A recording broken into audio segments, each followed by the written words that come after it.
नमस्कार मित्रों, मन की आवाज़ भाई संजू शरण में आप सभी का हार्दिक स्वागत है। और मैं संजू शरण एक मुद्दे को लेकर आपके समक्ष उपस्थित हो रही हूँ।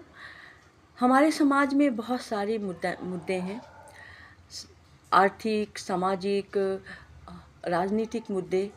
लेकिन एक सबसे बड़ी मुद्दा हमारे समाज में ये है कि आज के लोग अपने मन को कंट्रोल कर नहीं पा रहे हैं। और मन जो है उस बेलगाम घोड़े की तरह होती है जो एक क्षण में अंतरिक्ष का भी सफ़र कर लेती है। और हमारा मन हर जिस चीज़ को देखता है उसका प्रतिबिंब हमारे मस्तिष्क में बन जाता है, चाहे वो सपने में देखा हुआ चीज़, चाहे जो भी हो। और एक स्वस्थ जीवन के लिए जितना ज़रूरी अर्थ है, जितना ज़रूरी आपका सामाजिक सुरक्षा है और शिक्षा, ज्ञान जो भी है, लेकिन सबसे ज़रूरी चीज़ ये है कि आपका मन स्वस्थ है या नहीं।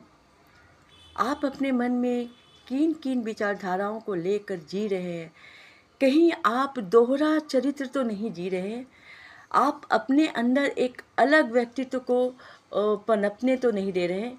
अक्सर यही होता है। एक रिक्शा वाला जो है, जो रिक्शा चलाता है, जो मजदूर रहा है, उसके पास काफ़ी काम का लोड होता है और जिसके चलते फिजूल की चीज़ सोचने का उसके पास वक्त नहीं होता। लेकिन एक सेंसिटिव मन जो होता है, एक संवेदनशील मन होता है और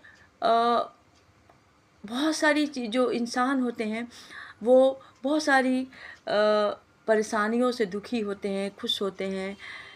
और इन्हीं जीवन के इसी भागम भागी परेशानियों, दुख, तकलीफ़ के बीच में जब इंसान अपना जीवन का सफ़र करता है तो कभी अच्छे विचार उसके मन के ऊपर एक अच्छा छाप छोड़ते हैं, कहीं कहीं निगेटिव विचार भी उसके मन के ऊपर एक छाप छोड़ देते हैं जो विध्वंसकारी होता है।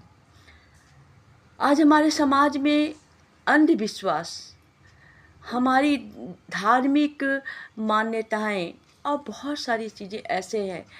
बचपन से हमें ये बोला जाता है कि ये ऐसा करने से ऐसा होता है, ऐसा करने से ऐसा होता है। ख़ास करके मृत्यु के बाद का जो रिचुअल होता है, उसके बाद का जो भी है, तो जो कोमल मन होता है ना, बचपन में ये देखता है तो उसके माइंड में एक तरह का भय पैदा हो जाता है। यही भय है ना, क्या होता है कि आगे चल के मनुष्य के जो मस्तिष्क है, मनुष्य के जो सोचने की शक्ति है, उस पर भी हावी हो जाता है। क्योंकि बचपन में जो चीज़ें हमें बताई गई, हमारा बचपन में, अगर हमारा बचपन में केवल शारीरिक विकास के साथ साथ मानसिक विकास पे जोर नहीं दिया गया है तो हम कहीं ना कहीं टूटते हैं। बचपन में हमें अंधविश्वास से दूर रखने के लिए, डर से दूर रखने के लिए हमारे माता पिता क्या कहते हैं कि उसके लिए कोई प्रयास नहीं करते हैं। तो वो बच्चा आगे जाके डर जाता है। घर में, जिस घर में बहुत पूजा पाठ का माहौल है, वहाँ ईश्वरीय डर, ईश्वरीय खौफ पैदा हो जाता है। अभी कुछ दिनों पहले मैं खुद की बात कर रही हूँ। मैं बहुत परेशान रहती हूँ इन सब चीज़ों को लेकर, फालतू चीज़ों को लेकर, या मन में अपने अंदर एक दोहरा कैरेक्टर लेके जीती हूँ कि लगता है कि कोई है या किसी तरह से कोई अदृश्य शक्ति मेरे पास है। और बहुत सारी चीज़ें हैं दुनिया में, कोई भी चीज़ अनहोनी नहीं है, हर चीज़ दुनिया में है। ऐसा नहीं है, सब कुछ है, आप माने या ना माने, हर कुछ है दुनिया में। लेकिन हम किस चीज़ को अपने ऊपर हावी होने दे रहे हैं। अभी मेरी तबीयत ख़राब हुई, बहुत कस के तबीयत ख़राब हुई, लेकिन तबीयत ख़राब के बीच के पीरियड में मैं खुद की बात कर रही हूँ। मुझे लगा कि मैं 1 सप्ताह 10 दिन के लिए मेरा मानसिक जो संतुलन था, मुझे लगा कि मैं कुछ अलग दुनिया में जा रही हूँ। मेरा दिमाग शून्य हो गया, सब कुछ मेरा शून्य होने लगा और एक नकारात्मक भाव मेरे अंदर आने लगा। मैं खुद से लड़ती हूँ, मेरा कोई सहारा नहीं, कोई मुझे सहारा देता नहीं। और ख़ास करके महिलाओं को जब तबीयत ख़राब होता है महिलाएं जो हैं सो पति का या घर को देख लेती है, लेकिन अगर पत्नी का तबीयत खराब होता है तो कुछ दिन पति देखते, फिर कहते हैं अरे उठो काम करो, आगे बढ़ो, ये कह के कहते हैं। खैर, ये तो जीवन में अब स्त्री पुरुष है तो ये सब चलते रहता है, लेकिन कभी भी कोई आपकी मानसिक दशा को नहीं समझता। वो केवल शरीर को देखता है कि शरीर में फला ढिकाना से टेंशन है, लेकिन वो आपके मन को नहीं देखता कि इसके मन के अंदर क्या चल रहा है।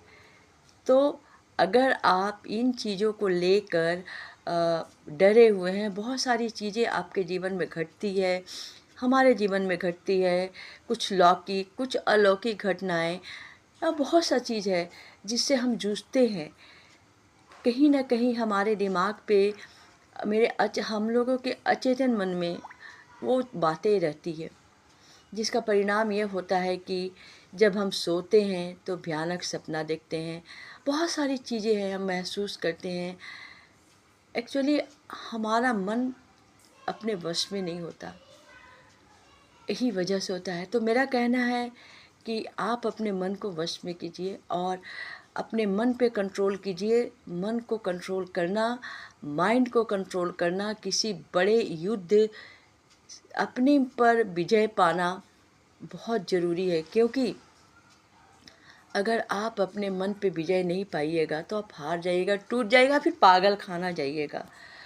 मैं इन दिनों महसूस करती हूँ कि मैंने अपना मानसिक कंट्रोल, मानसिक संतुलन खो दिया है, एक डर के साए में जी रही हूँ। अब मैंने सोचा जो होना है हो के रहेगा, तो मैं क्यों सोचूं। इसी बात को मैं कहने के लिए छोटी सी एक मैंने यही पोस्ट डाली, और मैं उम्मीद करती हूँ कि मेरे प्यारे भाइयों बहनों, मेरे मित्रों, मेरे जो लोग छोटे बच्चे हैं, कभी भी डर या भ्रम में ना जिए, क्योंकि डर और भ्रम आदमी को तोड़ता है। अपने मन में सकारात्मक भाव रखिए। मैं ऐसे ही कर रही हूँ, मैं मैंने अच्छा से वीडियो नहीं ला पाई हूँ, लेकिन मेरे मन में भड़ास था। मैं जब परेशान होती हूँ तो मैं खुद ऐसा ही करके ऑडियो या वीडियो बनाती हूँ, जो भी है, और मैं पोस्ट करती हूँ। तो मैं उम्मीद करती हूँ कि आप सभी को मेरा यह पोस्ट पसंद आया होगा, और आप सब प्लीज़ मेरे चैनल को लाइक सब्सक्राइब कीजिए। तबीयत ख़राब की वजह से मैं बहुत दिनों से दूर रही इन सब चीज़ों से। अब आपसे मेरी यही प्रार्थना है कि आप मेरे चैनल को लाइक और सब्सक्राइब अवश्य कीजिए। जय हिंद, जय भारत।